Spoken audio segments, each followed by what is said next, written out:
Message du candidat du parti Alliance pour la République, APR, Omar Ibrahim Touré. Le logo du candidat est un perroquet de couleur arc-en-ciel, perché sur un cercle de fond blanc.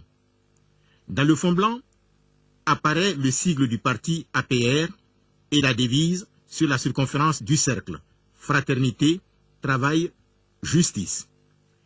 Le perroquet est le symbole du veilleur orienté vers le futur. Le bec entrouvert expose la vision d'un parti qui se veut acteur majeur par son sens et son envie de communiquer, mais aussi celui du dialogue et de l'échange.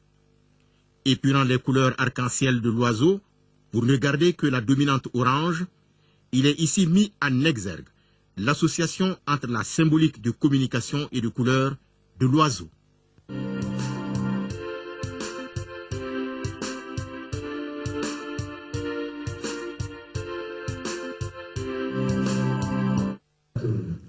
Mes chers compatriotes, bonsoir. Je rends grâce à Dieu pour sa protection éternelle qui a permis aujourd'hui à notre nation de sortir d'une des plus graves crises de son histoire. Mes chers concitoyens, j'ai choisi de vous soumettre ma candidature sur la base d'une conviction que j'ai traduite en projet crédible. Je veux porter avec vous vos espoirs pour un quinquennat qui inscrira le Mali sur la voie d'un processus irréversible de développement pour le bonheur et le bien-être de chaque Malien. Le même principe guidera ma vision de la gouvernance, celui de puiser en chaque Malienne et en chaque Malien les ressources nécessaires à la construction du Mali que nous voulons. Le défi est d'autant plus grand qu'il sera question de reconstruction des infrastructures, de restauration de l'autorité de l'État, de réhabilitation de l'armée malienne, de réorientation des politiques publiques pour plus de résultats. Mes chers concitoyens, je me permets de décliner quelques grands axes de notre projet de société. Premièrement, la réconciliation nationale. Et rien ne peut se réaliser sans paix, sans justice et sans réconciliation.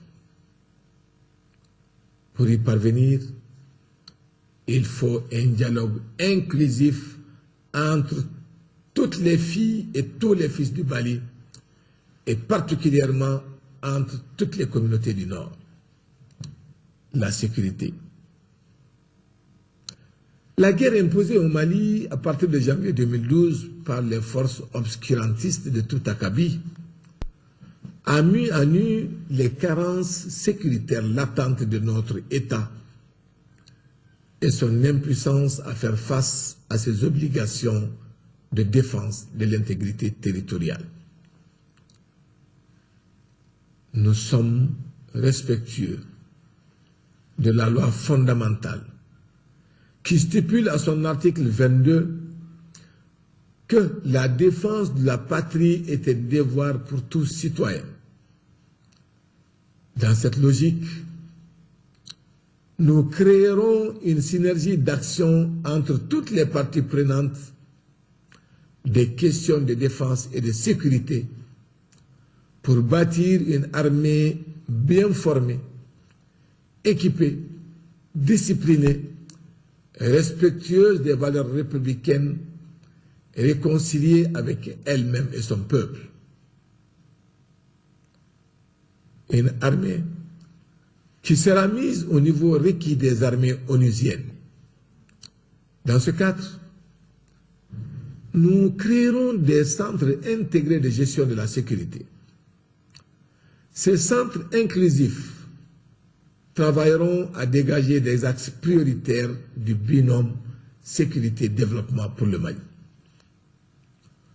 Notre armée sera déployée sur l'ensemble du territoire et à tous les postes frontières, quels que soient les accords que nous aurons à signer.